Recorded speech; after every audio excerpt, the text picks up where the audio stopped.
Back to our channel mom and pumpkins. ఈ video దేని గురించో ఆల్రెడీ స్టార్టింగ్ లో చూసే ఉంటారు కదా, అండ్ తమిళ లో కూడా చూసారు. ఆవకాయ పచ్చడి బ్లాగ్ అండి. ఎప్పుడు ఆవకాయని అమ్మ వాళ్ళు పెట్టి ఇంటికి పంపిస్తే హ్యాపీగా తినడం తప్ప ఇలా చేయడం ఎలాగో ఎప్పుడు చూడలేదు. ఈసారి నాకు చాలా కొత్తగా ఉంది. ముక్కలు కొనటం దగ్గర నుంచి క్లీనింగ్ పెట్టడం అదంతా బాగా ఎంజాయ్ చేసాము. ఇక్కడ మేము మామిడికాయలు తెచ్చుకోవడానికి పక్క ఊరికి వెళ్తున్నాము. చీరాల్లో చీరలు బట్టలు చాలా ఫేమస్ కదా, అదేనండి. పొద్దున్నే అయితే అన్ని ఫ్రెష్ గా ఉంటాయని వచ్చేసాము. ఇప్పుడు షాపింగ్ కి వెళ్ళడమే తప్ప మార్కెట్ కి ఎప్పుడు వెళ్ళలేదు. చాలా బాగున్నాయి చూస్తుంటే. స్టార్టింగ్ లోనే కనిపించేసాయి మామిడికాయలు. సీజన్ కదా, అందరూ స్టార్టింగ్ లోనే పెట్టుకున్నట్టున్నారు. నాకైతే పచ్చడికాయలేవో తినేకాయలేవో అసలు ఏమీ తెలీదు. మేమైతే కొంత ఇన్ఫర్మేషన్ అమ్మనడిగి కనుక్కొని వెళ్ళాము. పుల్లటి కాయలు తీసుకోవాలి అండ్ పెద్ద కాయలు వద్దు, చిన్నవి తీసుకోమని చెప్పింది. టెంక అన్నిటికీ వచ్చేలా చూసుకోవాలనింది. ఇంకా అక్కడ అమ్మే వాళ్ళు కూడా 3 టైప్స్ కాయలు ఇచ్చి వీటిలో ఏది బాగుంటుందో టేస్ట్ చూడమన్నారు. పుల్లగా ఉంది ఒకటి. అండ్ కాయ ఇన్సైడ్ కూడా ఎల్లోగా ఉండకూడదండి, వైట్ గా ఉండాలి. ఎల్లోగా ఉన్నది పచ్చడి పనికిరాదు, తీపిగా ఉంటుంది. ఇంకా మేము కాస్ట్ అవన్నీ కనుక్కున్నాము. చాలా కాస్ట్ చెప్పారు. 10, 20 అనుకుంటే 30, 40, 50, 60 ఇలా రకరకాలుగా సైజుల్లో రకరకాలుగా రేట్లు చెప్పారు. మనకా బార్గెయిన్ చేయడం రాదు.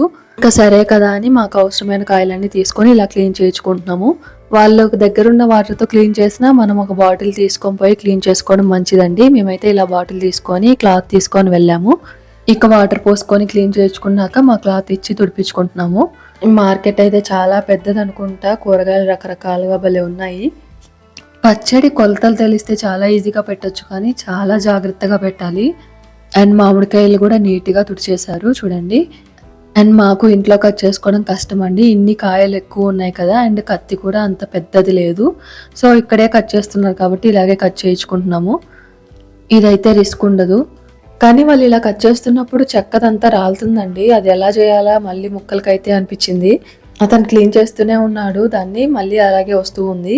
అండ్ మేమైతే ముందే చెప్పామండి ముక్కలు చిన్న చిన్నగా కట్ చేయమని. మళ్ళీ పెద్దగా ఉంటే తినలేము, ప్లస్ చిన్నగా ఉంటేనే ముక్క బాగుంటుంది ఊరటానికి కూడా. అండ్ కాయలు కూడా ఎక్కువే తీసుకున్నాము, అందరికి పంచేసరికి సరిపోతుందని చెప్పి. అంటే నాకు, చెల్లికి, అమ్మకి అందరికి సరిపోవాలి కదా, సో ఎక్కువే పెట్టుకున్నాము. అండ్ ఇక్కడ టైం వేస్ట్ ఎందుకులే అని కట్ చేసినట్టు కవర్లో వేసేసుకుంటున్నాను. అండ్ మా డాడీ వీడియో తీస్తున్నాడు. ఇక్కడ వ్లాగ్స్ చేయడం అంత ఈజీ కాదని నాకు ఇప్పుడే అనిపించిందండి. అంతమంది జనంలో ఇలా వీడియో తీస్తుంటే అందరు వచ్చిపోయే వాళ్ళందరూ విచిత్రంగా చూస్తున్నారు. నాకేమో భయం వేస్తూ ఉంది ఏమనుకుంటారో అని. ఇందుకే నేను చాలా వరకు వీడియోస్ సరిగ్గా తీయట్లేదు. యూట్యూబ్లోకి వచ్చాక ఇలాంటివి ఉండకూడదు, బట్ నాకు చాలా టైం పడుతుంది. ఇక మొత్తం కట్ చేయించుకున్నాక పేమెంట్ చేసేసి బ్రేక్ఫాస్ట్ చేయడానికి హోటల్కి వచ్చేసాము. మేము ఎర్లీ మార్నింగే వచ్చేసాం కాబట్టి అప్పుడు టైం 8:30 అయిందండి అంతే. విశ్వేశ్వర హోటల్ అని చీరాల్లో చాలా ఫేమస్ అంట. 40-50 ఏళ్ళ నుంచి ఉందంట ఈ హోటల్. రకరకాల టిఫిన్స్ అండి. ఆ పేర్లు చూస్తుంటే విచిత్రంగా ఉంది, ఎన్ని రకాల టిఫిన్స్ ఉంటాయా అని. అప్పటికే చాలా రష్ ఉంది. అండ్ మిగతా వాళ్ళు సర్వ్ చేసుకుంటే చూసారండి. టిఫిన్స్ చూడడానికి కానీ తినడానికి కూడా చాలా బాగున్నాయి. మేమైతే ఇక్కడ కొంచెం స్పెషల్ గా ఉండాలి కదా అని పన్నీర్ దోశ ఆర్డర్ చేసాము. నేను నార్మల్ గానే స్లో ఈటర్ ని, ఇలాంటివి కొంచెం టైం పట్టింది, చాలా టైం పట్టింది తినడానికి. కానీ పన్నీర్ దోశ టేస్ట్ అయితే చాలా బాగుంది. చట్నీస్ అవన్నీ ఇచ్చారు కదా, చాలా బాగుంది.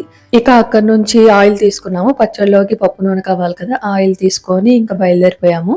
అలా ఒక 1/2 అవర్ జర్నీ చేసేసాక ఊర్లోకి వచ్చేసాము. చూస్తున్నారు కదా, చాలా బాగుంది కదా, చెరువులు చెట్లు భలే ఉంటది.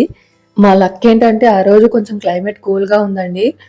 లేదంటే తెలిసిందే కదా, ఈసారి ఇంకా ఎక్కువ ఉన్న ఎండలు 6ంటికే బగబగ మండిపోతున్నాయి. మా లక్ అనుకోవచ్చు పచ్చడి కోసం. ఇక బండి సౌండ్ అవ్వగానే తాతయ్య మా కోసం ఏం తెచ్చావు అని పిల్లలు వచ్చేసారు.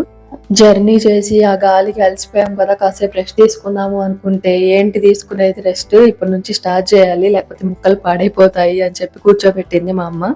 ఇందాక చెప్పాను కదా, అదంతా రాలి ముక్కలకి అయ్యిందని చెప్పి నార్మల్ గానే క్లీన్ చేసుకోవాలంట. ముక్కలన్నీ క్లీన్ చేసి దానిపైన లేయర్ ఉంటుందంట అండి. టెంకకి జీడి లేయర్ ఉంటుందంట. ప్రతి ముక్కని తుడుచుకుంటూ నీట్ గా ఈ లేయర్ తీసుకుంటూ ఉండాలంట. ఈ లేయర్ ఉంటే ముక్క ఊరదంట, లేయర్ తీసేస్తేనే బాగుంటది.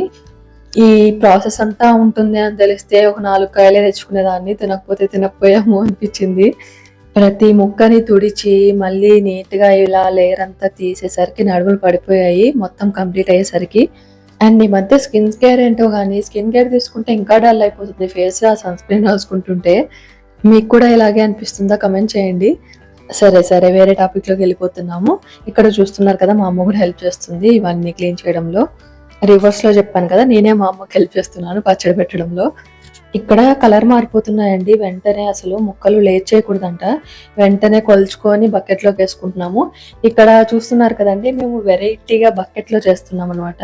అందరూ జాడీల్లోనో లేకపోతే పెద్ద పెద్ద గిన్నెల్లోనో చేస్తారు కదా, అది రొటీన్ కదా, అందుకని మేము స్పెషల్గా బకెట్లో చేస్తున్నాము. బకెట్ ఆవకాయ తుడిచినట్టు ఇలా కొలుచుకొని బకెట్లోకి వేసేసింది. బకెట్లోకి వేసి నూనె వేసేయాలంటండి. నూనె వేసేస్తే ఏంటంటే కలర్ మారవు అండ్ ముక్కలకి నీరు రాకుండా ఉంటుంది. ఇక్కడ కొలతలు మా అమ్మకు తెలిసినట్టు చెప్తాము, ఎందుకంటే గ్రామ్స్ లో కేజీస్ లో అంటే అర్థం కాదు. ఇక్కడ వీళ్ళు కొలిచేది ఏంటంటే ఎవరిని అడిగినా ఏం చెప్తారంటే సాల, మానిక, గిద్ద, ఆ రూల్సే ఇక్కడంతా. పెద్దవాళ్ళు చాలా మంది అండ్ పల్లెటూరులో మొత్తం ఇదే కొలతలు ఉంటాయి. ఇప్పుడు కదండి గ్రామ్స్ కేజీస్ అంటున్నారు. ఇక్కడ మాకు ముక్కలన్నీ కలిసి 3 మానికలు అయ్యాయి అండ్ 3 మానికలకి 1.5 kg ఆయిల్ పోస్తున్నారు. చూస్తున్నారు కదా, ఒక ప్యాకెట్ ఫుల్ గా పోసేసింది, మళ్ళీ ఇంకో ప్యాకెట్ హాఫ్ ప్యాకెట్ పోసింది. ఇలా ఆయిల్ పోసి పెట్టేసుకుంటే ఒక పని అయిపోతుంది. తర్వాత మిగతా ఇంగ్రీడియంట్స్ అన్ని వేసుకోవచ్చు. మీకు మెజర్మెంట్స్ అన్ని చెప్తాను, బట్ అర్థం కాకపోతే లాస్ట్ లో స్క్రీన్ మీద డీటెయిల్ గా ఇస్తానండి, అవి చూసి దాన్ని బట్టి చేసుకోవచ్చు. ముక్కలన్నీ 3 మానికలు వచ్చాయి కదా, దాన్ని బట్టి మెజర్మెంట్స్ తో వేస్తున్నారు అన్ని. అండ్ ఇక్కడ కల్లుప్పుగానే మెజర్ చేసుకోవాలి. ఒక మానికకి 2.5 glasses కల్లుప్పు వేసుకోవాలి. కల్లుప్పుగానే మెజర్ చేసుకోవాలండి. మళ్ళీ పొడిగా మెజర్ చేస్తే డిఫరెంట్ అయిపోతుంది మొత్తం. ఉప్పుని మాత్రం పొడిగా మెజర్ చేయకూడదు. సో మానికకి 2.5 glasses కాబట్టి టోటల్ గా 7.5 glasses వేసాము. ఇక్కడ గ్లాస్ అంటే గిద్ద అండి, గిద్ద మెజర్మెంట్ కూడా మీకు చెప్తాను లాస్ట్ లో. ఇంకా ఆవాలు మాత్రం ఆవపిండిని మెజర్ చేసుకోవాలి. ఒక మానికకి 2 glasses ఆవపిండి వేసుకోవాలి. ఒక గ్లాస్ ఆవాలకి 2 glasses ఆవపిండి వచ్చింది. టోటల్ గా ఆవపిండి 6 glasses సరిపోతుంది. ఇక మెంతులు అయితే half glass వేసుకున్నామండి, half Gidda Aragidda వేసుకున్నాము. ఇక్కడ పక్క నుంచి నా డౌట్లు అనమాట, అన్ని ఎక్కువ వేశారు, మెంతులు కూడా 2 glasses వేయొచ్చు కదా అని. అప్పుడు చేదు పచ్చడి అయిపోతుంది అని మా అమ్మ కౌంటర్లు. అండ్ ఇంకొక ముఖ్యమైన విషయం చెప్పడం మర్చిపోయానండి, ఉప్పుని కానీ ఆవాలు కానీ మెంతులు కానీ అన్ని ముందు రోజు ఎండలో బాగా ఎండబెట్టుకుంటే మంచిది. ఉప్పునైతే బాగా ఎండబెట్టుకున్నాము, ఎటువంటి నీరు లేకుండా. ఆవాల్ని కూడా మంచిగా ఎండబెట్టుకోవాలి. అండ్ మెంతులను అయితే లైట్ గా ఫ్రై చేసాము. అవన్నీ పొడి చేసుకొని జల్లెడ పెట్టేసి వేయాలండి నీట్ గా. జల్లెడ పట్టడం మాత్రం మస్ట్ అండ్ షుడ్. ఇలా జల్లెడ పట్టాకే మెజర్ చేసుకొని వేసుకోవాలి. అండ్ ఇక్కడ కారం కూడా ఉప్పు మెజర్మెంటేనండి, 2.5 glasses ఒక మానికకి, అంటే 7.5 glasses వేసాము. ఇక్కడ మా మెజర్మెంట్స్ కరెక్ట్ గా సరిపోయాయి. ఇంకా ఉప్పు ఎక్కువ తినేవాళ్ళు, కారం ఎక్కువ తినేవాళ్ళు ఇంకా కొంచెం యాడ్ చేసుకోవచ్చు. నేను స్టార్టింగ్ లో అనుకున్నాను ఇంత కొంచెం ముక్కలకి ఇంత పెద్ద బకెట్ ఎందుకని, ఇప్పుడు మంచిదే అనిపిస్తుంది, బాగా కలుపుకోవడానికి ఈజీగా ఉంటుంది. అసలు చాలా మంది సింపుల్ గా చేత్తో కలిపేస్తున్నారు, ఎలా కలుపుతున్నారో అనిపించింది నాకు. కొంచెం పచ్చడి అయితే ట్రై చేసే వాళ్ళం కానీ అందులోనూ పిల్లలు కూడా ఉన్నారు కదా, రిస్క్ ఎందుకులే అనిపించి మేము ఇలా గంటతోనే కలుపుకుంటున్నాము. ఇంత క్వాంటిటీలో చేయి పెడితే పచ్చడన్నా బారైపోతుంది, మా చేయి అన్న పోతుంది, ఎందుకులే రిస్క్. ఇక మా వాళ్ళు అయితే ఎక్సైట్ అయిపోతున్నారు, ఏంటిది పచ్చడి, ఉగాది పచ్చడా అని అడుగుతున్నాడు చిన్నోడు. అసలు కలుపుతున్నప్పుడే ఆ నూనె, ఉప్పు, కారం అవన్నీ, మెంతిపిండి, ఆవపిండి అవన్నీ కలుస్తున్నాయి కదా, భలే వస్తుందండి స్మెల్ అయితే. నాకైతే ఈ ప్రాసెస్ ఏమీ తెలీదు, ఎప్పుడైనా టీవీలో చూడడమే తప్ప అసలు ఇవన్నీ ఏమీ తెలీదు. ఎప్పుడు ఇంటికి పంపిస్తే తినడమే తప్ప ఇదంతా అసలు తెలీదు. అండ్ పచ్చడికాయలు మంచివి రాలేదు అని చెప్పి ఇప్పుడు దాకా వెయిట్ చేసామండి, లేకపోతే ఈ పాటికి పెట్టేయాల్సింది. ఈసారి మామిడి పండ్లు కూడా అందరం చాలా తక్కువే తిన్నాం కదా, కమెంట్ చేయండి. నాకైతే సెగ్గట్ల నుంచి తప్పించుకున్నాము అనిపించింది, అనుకునే లోపే ఒకటి వచ్చింది అనమాట ముక్కు మీద.